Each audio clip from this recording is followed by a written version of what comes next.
The following is a preview of a Patreon exclusive.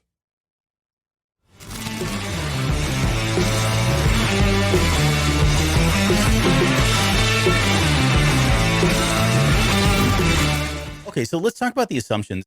I struggled with these because there's a lot of different, like once you allow Qui-Gon Jinn to live, there are a lot of things that get called to question, right? Right. And so I kind of try to keep it simple, and then later on we can play with the other what if scenarios at the bottom. But I said Darth Maul was killed on Naboo, and I've seen people talk about what Darth Maul would have left, right? If Qui-Gon and let's assume that Qui-Gon Jinn was fighting Darth Maul, and Obi-Wan Kenobi was able to make it there before the ray shields went up. Okay, he could have felt outnumbered at that point, and left to go fight another day. I don't think that's from Maul's MO. I think he was he was bloodlust. Like he was there to kill the Jedi, and that was it. That was the mission accomplished for him. So I didn't go down that path, but I am assuming that he was killed. Now, whether that was Qui-Gon Jinn killing him one-on-one, something changed there in terms of his approach or whatever, or the fact that it was truly a 2-on-1 there in that final scene, and they killed him and just kicked his dead body over into the little hole there or whatever. But that's the first assumption. The second one is that Qui-Gon Jinn would then take on Anakin as a Padawan. Now, I want to get into that a little bit later because that does not they did not allow him to take Anakin on as a Padawan the first time. So I think it's a big assumption, and we can break into that a little bit. But for the sake of discussion, he is, right? He believes that he's the chosen one.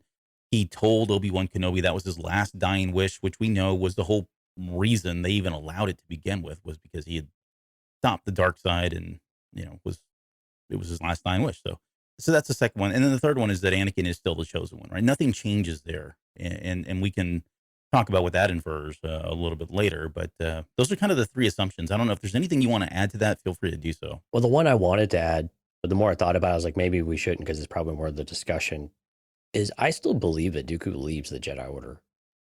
I mean, it just seems like with the stuff that would happen with Sereno, if we still consider that canon, and I don't know if we can consider Dooku Jedi Last canon, but we still kind of do because it's our best reference point for a lot of that. But it really still feels like Dooku still leaves the Order in some way, maybe under different circumstances. Clearly not with Qui-Gon dying, but something was already afoot, even with Qui-Gon being alive.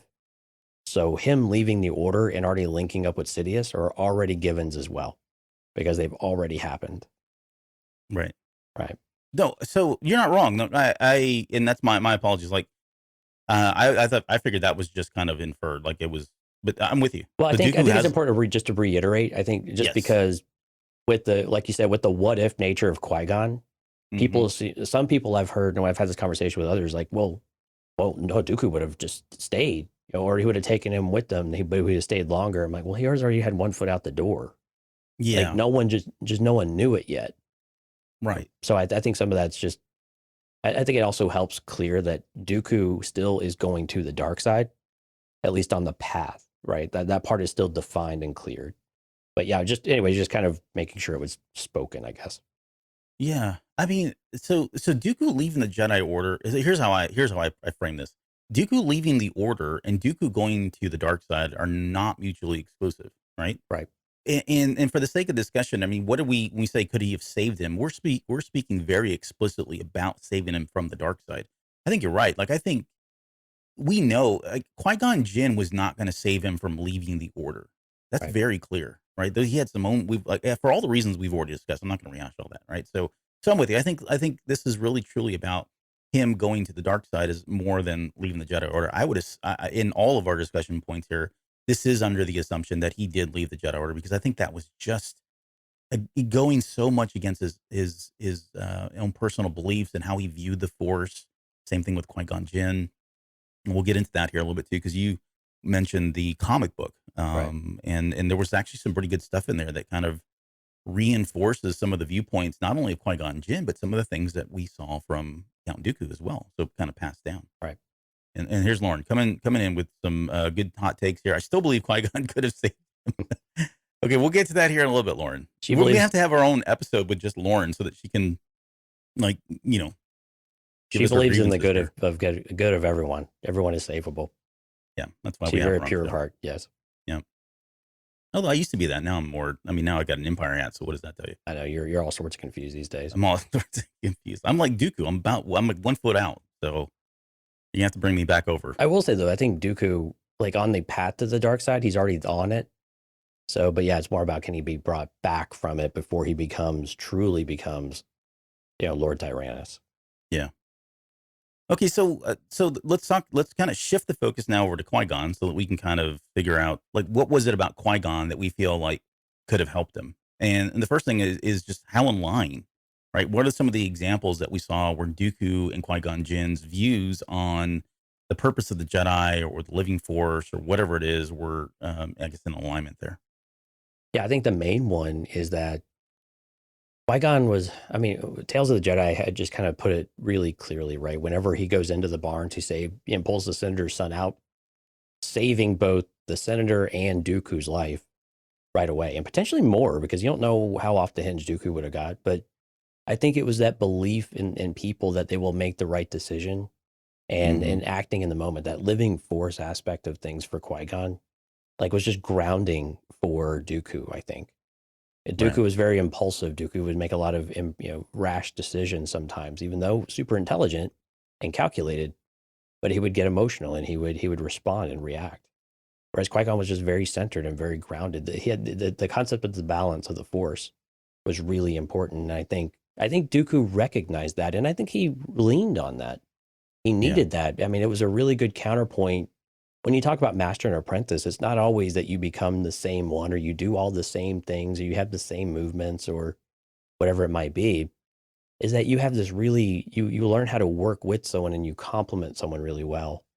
And I think that complementary ways of working is really what would have been a huge contributing factor, I think, for Dooku to stay grounded and stay at least try to find some amount of center, especially as Qui-Gon got older, as a boy or as a teenager, or whatever we saw in Tales. A little bit different there, but still willing to listen. And we know they'd had a tumultuous relationship at times as well when they were student and master. But I think just that basic grounding and clearly that respect, even later in life, was still there. That Dooku would have had that voice of reason to listen to. Hmm. He would have at least listened, I think.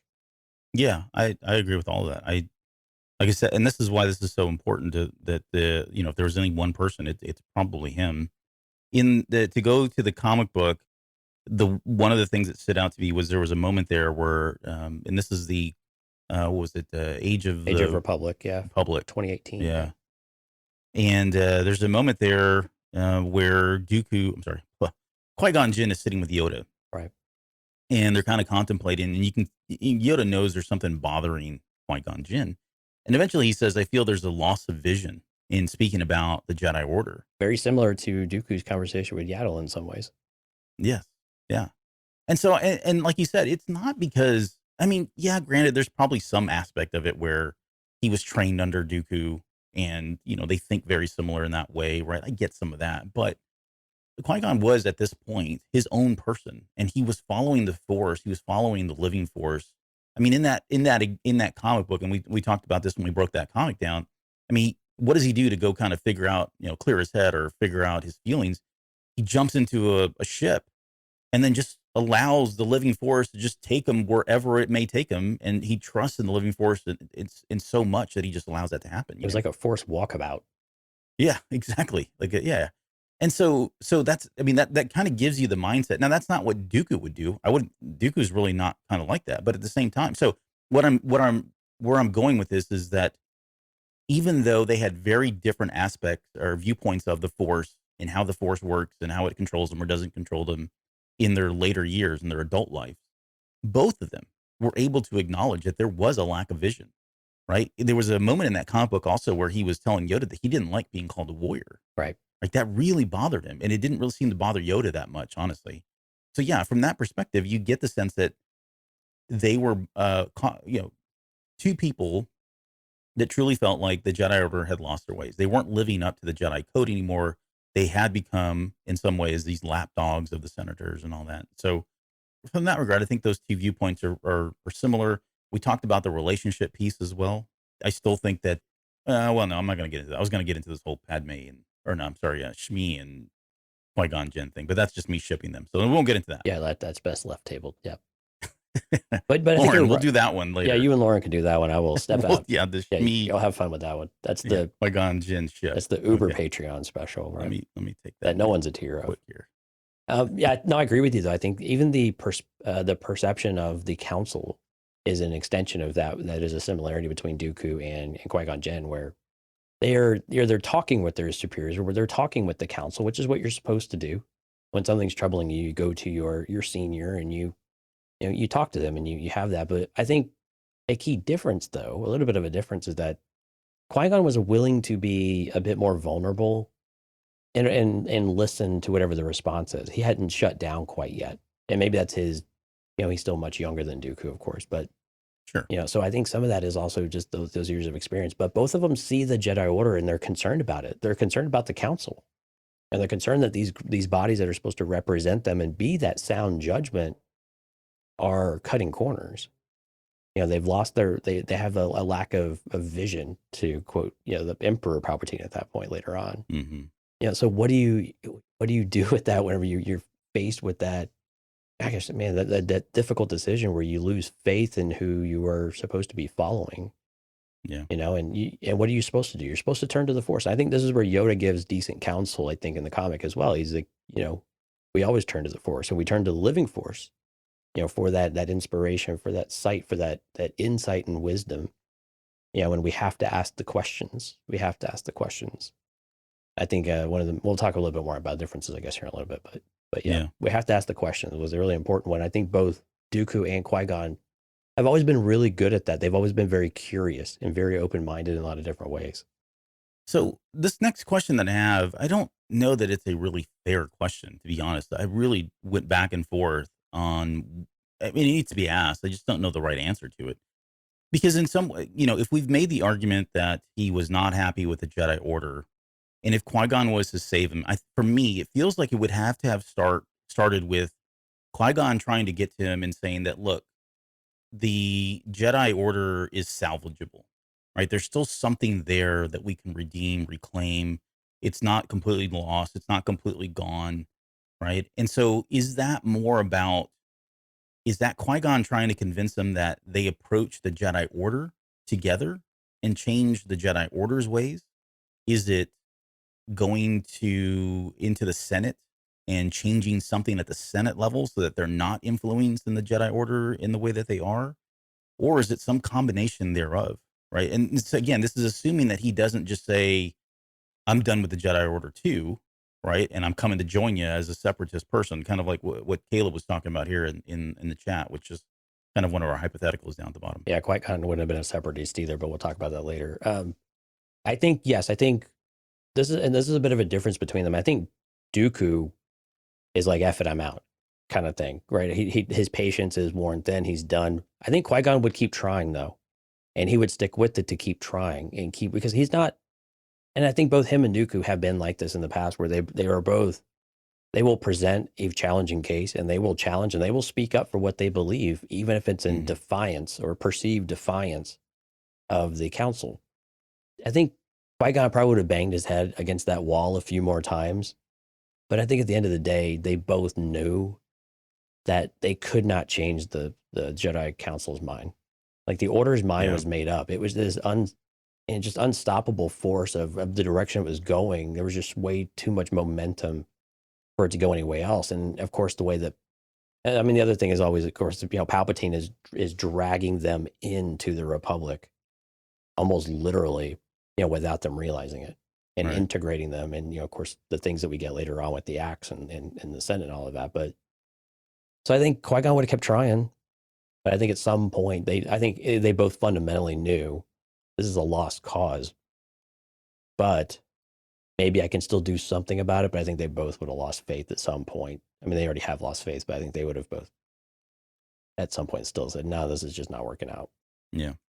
Well, and it's an uphill battle. It's like a really uphill battle because not only, like I agree, like I don't know how much they could have influenced the Jedi Council to change to kind of hear them out first off, right? Yeah.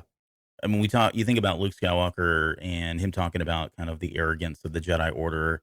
They weren't going to hear all that. I mean, and not only that, so that on top of the fact that you got, you know, the council, and we kind of got this was kind of implied from Master and Apprentice in some ways that both Dooku and Qui-Gon Jinn were kind of like way into the Force prophecies. Yeah, that was not popular.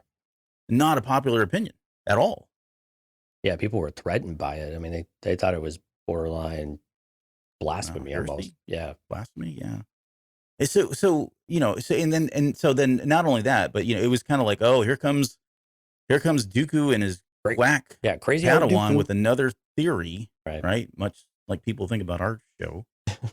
But on top of that, now you got him doubling down and going, this kid's the chosen one. Right. Right. And so you got like the two head people of the Jedi Order, Mace Windu, Yoda.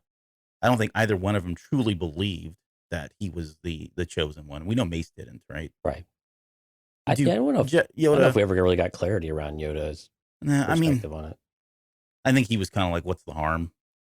I mean, you know, well, what is the harm? Nothing happened, right? He was fine. Yeah. Again, more sound judgment from Yoda. Well, I think one thing to add to that, so I can hear some people maybe saying, well, now Yaddle left the Order, right? So Yaddle, Mm-hmm. the thing is, Yaddle left because Qui-Gon died, it sounds Right. like. Right. So if Qui-Gon lived, does she actually leave the Order to where they do have an advocate, or does she still have, or has she been able to, you know, let go and see some of that for what the Order was, or was it just the realization that, you know, the Sith Lord was real? And that's when she lost faith in the council, or was it really just the death of Qui-Gon that made her, it kind of tipped her over the edge of making that call? And I have a feeling that may have been more it than anything else. I do too. And so I don't know that but that's a little too late. Yeah, it's a little late on that one. But I think also she's not necessarily an advocate, although I think she really does care about the people around her and about Dooku. It's not clear if that would have mattered, because I think she, you know, we have to call into doubt whether she would have still left the council or not. She didn't leave the Order; she just left the council. Right. Yeah, she didn't leave the Order; just she stepped down. Well, resigned her seat. He permanently left her took her from the Order. He took her out. Yeah. So and so where I was going with this in my notes is I had allies. Like if they were going to approach the council and try to kind of make them change their ways or see the error of their ways, or make them realize that they had lost their focus and attention, the vision, they don't have a lot of allies really on that Jedi Council. I mean, eventually he would, you know, again in a different timeline, he had Obi-Wan Kenobi, but Right. Obi-Wan was still, he was kind of he was a company man. He was still young too this time. Yeah, right. I mean, he hadn't even passed line his with trials everybody yet. else. Yeah, he hadn't even passed trials. That's true. So, but beyond that, at least from canon, we don't have any kind of good intelligence around who else would have been. I mean, Yaddle was a surprise, honestly. Like when that kind of blew our minds. Like, whoa, you know, there's somebody else that kind of sees this and sympathizes, and for maybe not fully for all the same reasons, but definitely was starting to kind of see that as well. Yeah, So, and we think Yoda may have been getting there later on, but that was probably several years away. Yeah, that before that really started to sink in a little bit. So Yoda is a bit of a, I don't know, a bit of a curmudgeon here, and a stalwart of, you know, our own counsel will we keep, right? I mean, that arrogance that comes through, or ego, or whatever, even if it's not that, or it's just putting someone in their place, like, you listen here, you little one. Yeah. You know, well, we've been doing this for blah, blah, blah. But yeah.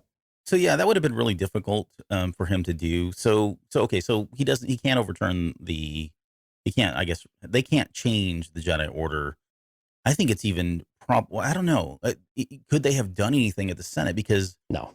the only way they would have been able to impact the Senate is they would have had to have usurped or removed Palpatine. Well, and it goes back to the Count leaving the Jedi Order and basically going to Sereno, and then having Sereno be part of the Republic, which it's not, right?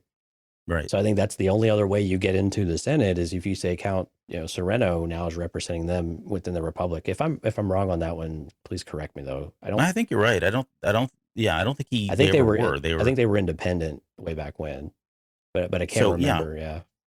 How would they have done that? They wouldn't even had an avenue to do so. Yeah, you don't have a seat, and everyone's like, "Well, you have a Jedi Council. Why are you coming to me if I'm a senator, right? Mm-hmm. And what do you want me to do about it?" Yeah. I mean, granted, well, no, I mean, because what happens? Dooku goes to Palpatine. Well, we're already at that point. So, I mean, you've already kind of stepped down. Depending on where we're at in the timeline here, I know we're kind of jumping between likely a several year period of discussion here, but still, does that lead back to Palpatine directly? And that doesn't necessarily drag Qui-Gon, but it drags Dooku into that because again that he's feeding Dooku's ego and Dooku's line of thinking in that regard. Right. So again, it just kind of further pulls them apart and kind of tends the answer towards Qui-Gon would have had a much more difficult time trying to keep Dooku from that path. Yeah. Okay, so I think we're both in agreement here that we don't know that they would have been able to make a difference in either one of them, right? So Right. in order to save Dooku, then the only other thing that probably could have happened, and well, I shouldn't say there's probably other options, but the more logical, clear path to me is they would both become like an Ahsoka, right? They would conceivably he would then talk to Dooku. Dooku would say, hey, yeah, we're both in agreement. Qui-Gon's able to get through to him and make sure that, to kind of help stiffen the dark side influence on him. And then, and then they both have somebody like they would then have Anakin Skywalker, right? He would still be his Padawan. So the three of them, conceivably at that point, in my headcanon here, would kind of be doing their own thing. I think following the living force, right? Doing their own kind of three-man show. Is that enough, though? Would that have been enough to dissuade somebody like Palpatine? Would he have changed his MO at that point? Well, no, nothing's changing Palpatine's. I mean, he's got an agenda. I meant in pursuing somebody like Dooku. Is he off limits? Is he off limits? No, I think because the character is still there. The brashness. I mean, even with an Anakin, maybe it turns him towards Anakin sooner, but I mean, he already had his eyes on Anakin anyway. I mean, he learned a lot of things about Anakin really, really early on, and he influenced Anakin's birth. Whether we want to accept that as canon or not, it sure seems very not subjective, very suggested in the Charles Soule comic, back in 2015 or whatever it was with Vader. Oh, he did. Stop talking about it. It's fine. People get it. Okay. Well, I don't know. Some people still are in denial. Well, some people just don't know that, right. But anyway, so, and I got all flustered. Anyway, no, but I don't think that, I don't know, because they wouldn't have been a triumvirate. I think that's the thing. You don't have Jedi rolling around in threes, because if you're still in the order, you're still playing by the order's rules in some way. You're still following their commands. You're still getting missions. You're not going together as a triad. And especially with Obi-Wan in the mix too, even if he's graduated and become a knight, he still presumably would have done things with Qui-Gon from time to time. But it's the same with like Rael Averross. Rael Averross kind of went his own path too. Mm-hmm. But again, I think a lot of those things just steer towards Dooku just leaving.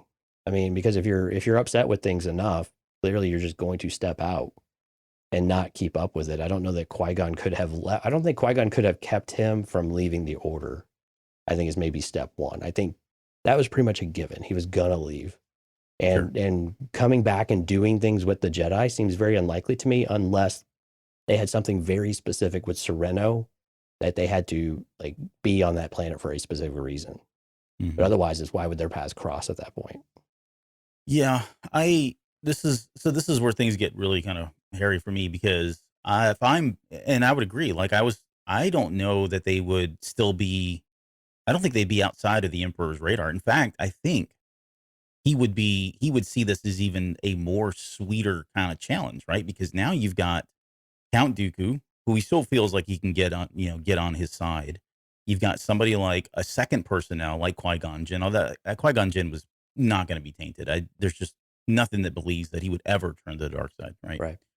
But he's got Anakin in the mix of all this, right? So he still gets what he wants. He gets Anakin, he gets Dooku, and as a bonus, he probably gets them. I think it's a longer game for him to play, and it probably would change the course of the events that happened, right? For him to get all three of these guys to kind of come over, or at least align with him in some way, or start down the path of the dark side in some way. I mean, I could see a situation where both Dooku and Anakin do leave, because I still think, again, at the end of the day, he's still the chosen one, and I feel like he does in at least in our little fun scenario here. Anakin still churns. Like, I don't know that he's gonna be saved. At some point, something happens that turns him to the dark side so that he can fall and come back again later down the road. It's the will of the Force. It's the will of the Force.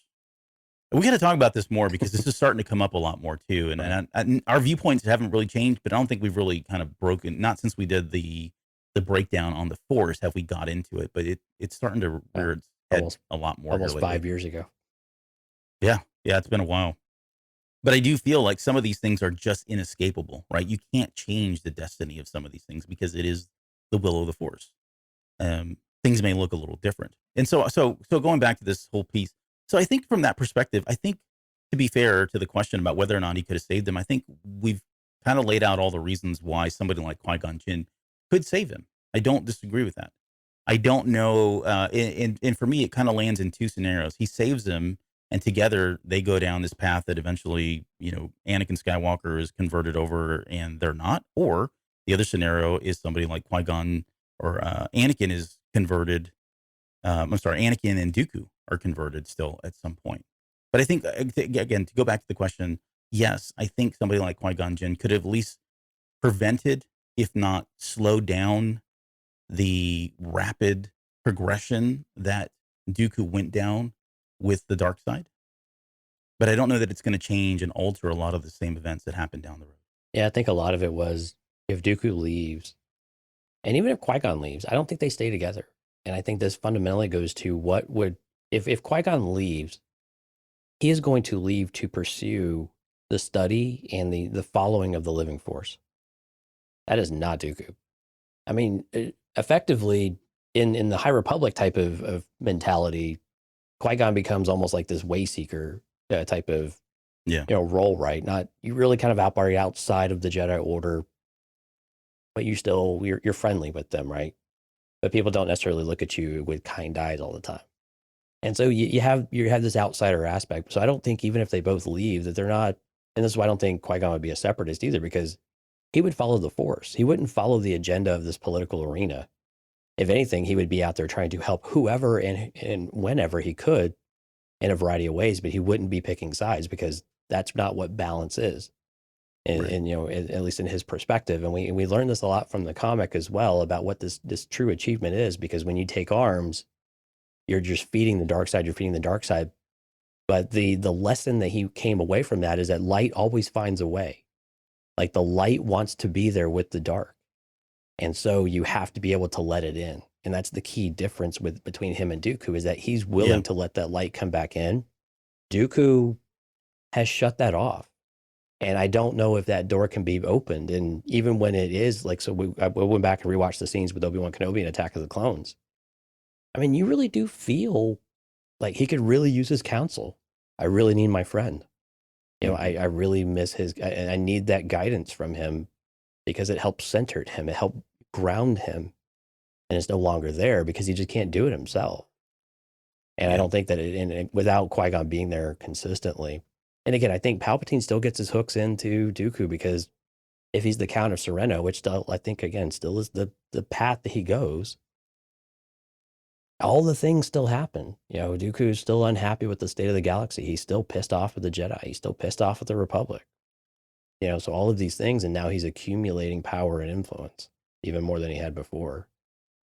And there's just no amount of Qui-Gon's a bit too passive to really do much about that. And they're no longer on the same force-driven path, like a path, if you will.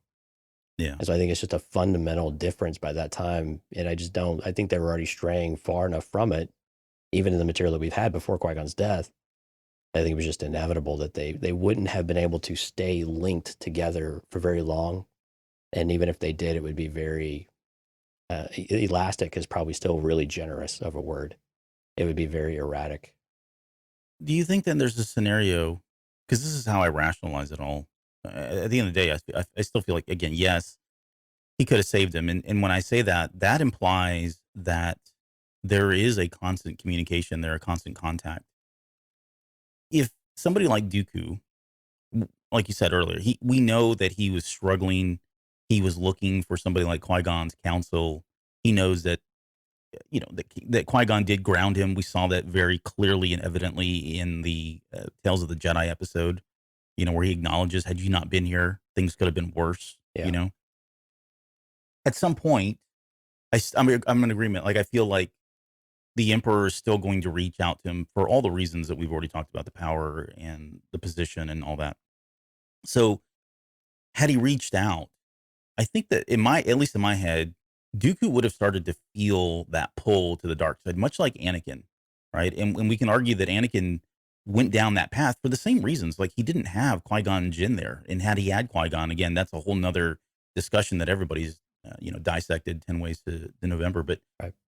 I feel like Dooku at some point would have reached out to somebody like Qui-Gon Jinn and said, I'm being torn apart, to quote Kylo Ren. Right. Yeah. And I think that would have been enough for him to say, okay, or at least, Qui-Gon saying, hey, the living force is calling me. This is the will of the force. I'm being called to help my former master in a way that, this is an opportunity for me.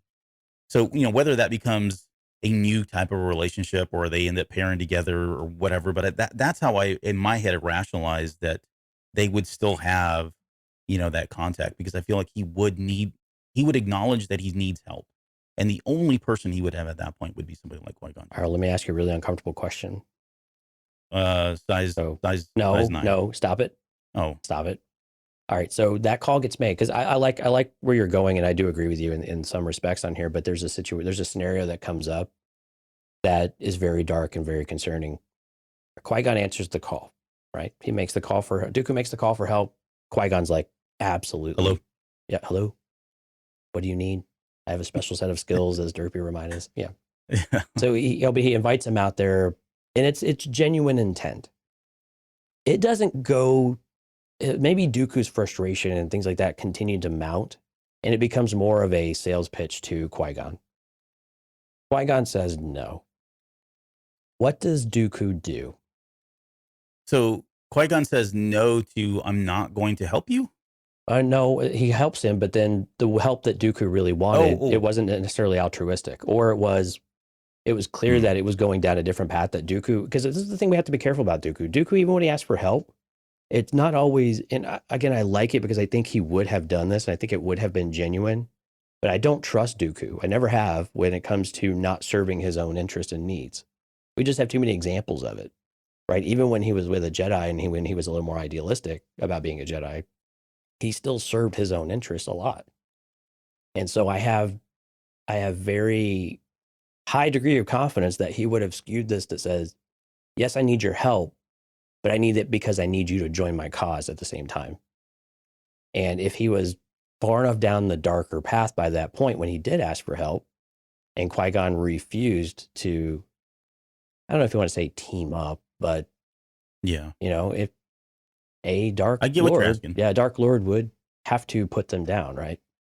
Or try. So, yeah, no, that's a very good question.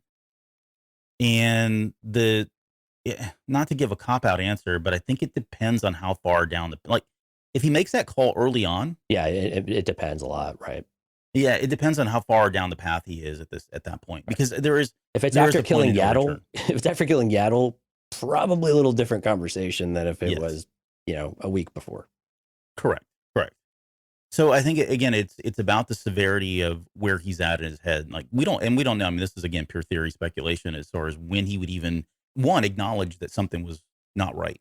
All right, because he's being wooed, he's being seduced, he's loving it from Palpatine. But at some point, he does start to feel that struggle. He starts to feel the pull to the dark side, starting to lose the light. If he makes that call early on, then I think somebody like Qui-Gon Jinn would intervene. Like there would be an intervention of some sort for him to either pull him away from that or, take it to the Jedi Council and say the dark side is here, it's around, it's Dooku, it's, infecting Dooku, whatever.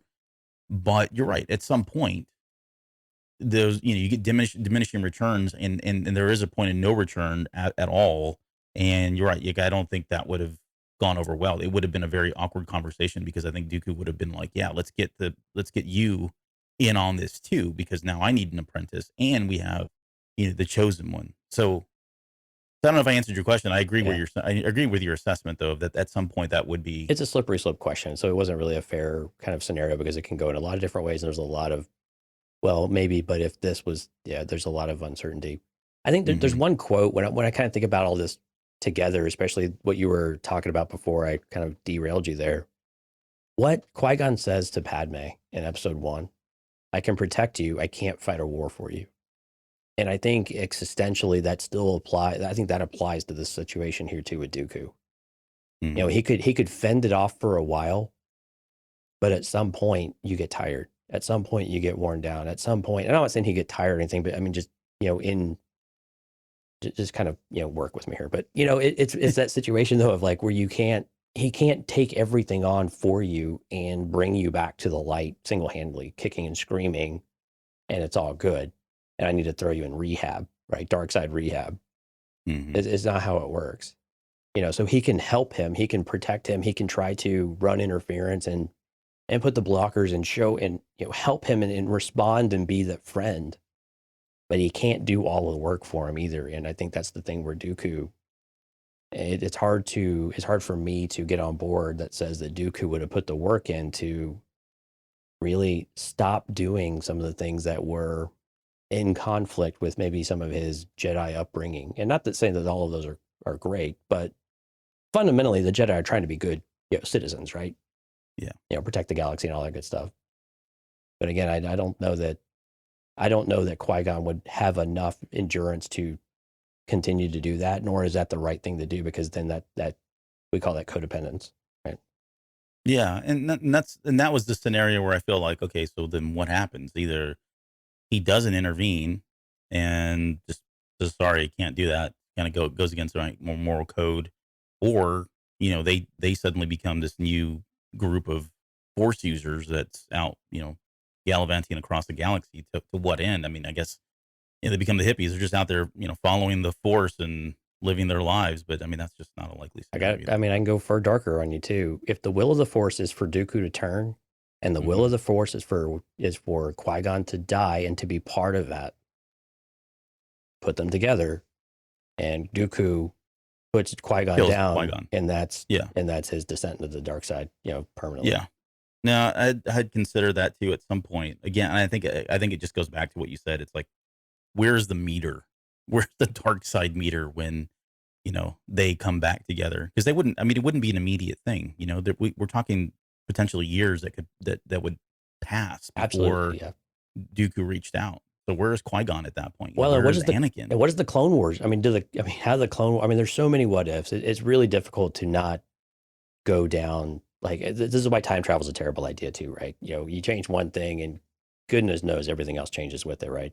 Yeah, yeah, So, but it's that mentality though of like what else changes? Let's presume that the Clone Wars still happen, and let's say that Dooku is still responsible because he's already done the Sifo Dyas stuff. You know, what does that do to change Qui-Gon? I mean, and again, you have a whole nother set of influences on Qui-Gon that you've got to take into account about how well he's going to be able to align with Dooku. Again, Qui-Gon is not a separatist. Qui-Gon would be a pacifist before anything else. He would just be neutral. He'd be on right. Mandalore or something. No, he wouldn't be on Mandalore, but he would be neutral, helping people do something, not picking a side. So how does the war change on all that stuff? And does that create bitterness with Dooku? I mean, there's a lot of different ways you could go down this, but unfortunately, and I'm a bit pessimistic here, and I apologize for people who are hoping for maybe a more positive response, but I just we've seen enough with Dooku, enough of his life, that it makes it difficult to say that he wouldn't keep going back to those same tendencies because Yeah, some things are still a given. His sister is still dead. His brother is still corrupted. He still doesn't like the Jedi Council. You know, he's still being tempted in some other ways. Some of those things are still constants, or that experience is still there. Those haven't yeah, changed. right. So he is still who he is. But you're right. I think the timing of some of that stuff does change quite a bit. And does it soften the severity of it? I think is an interesting conversation of how far it could go one way or the other. But we try to keep this to an hour, hour and a half, not 6 days. Okay, well, let's since we're gonna try, because we want to keep this under an hour and a half. Let's just quickly kind of run through some of these other kind of fun scenarios here, and we don't need to dig into them too deep. Okay, so we've altered the course of the timeline here and said that that Qui-Gon Jinn has lived, and so now the question becomes: would or how and when would Obi-Wan Kenobi be given the rank of master? Hey everyone, it's Jonesy. We hope you've enjoyed this preview of the Patreon episode.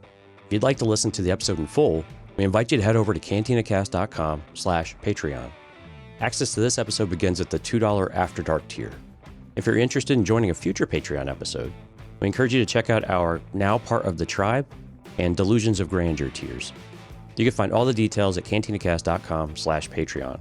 On behalf of Albert and myself, thank you all for your continued support, and may the Force be with you.